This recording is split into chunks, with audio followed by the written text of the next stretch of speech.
చిగురు తిని మీకు శుభమని మేలు కొలిపెను గండు కోయిలా మంచి కబురు వెగిలాలి పదములు ఆలపించెను కొత్త ఊయలా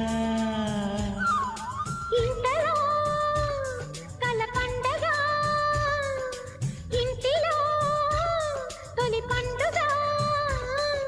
సింగారి సీతకు సీమంతమై సరికొత్త ఆశల వసంతమై మనసు మురిసిపోగా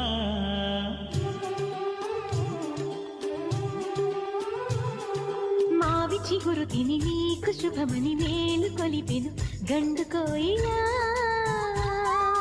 మంచి కబురు వెగిలాలి పదములు ఆలపించెను కొత్త ఊయలా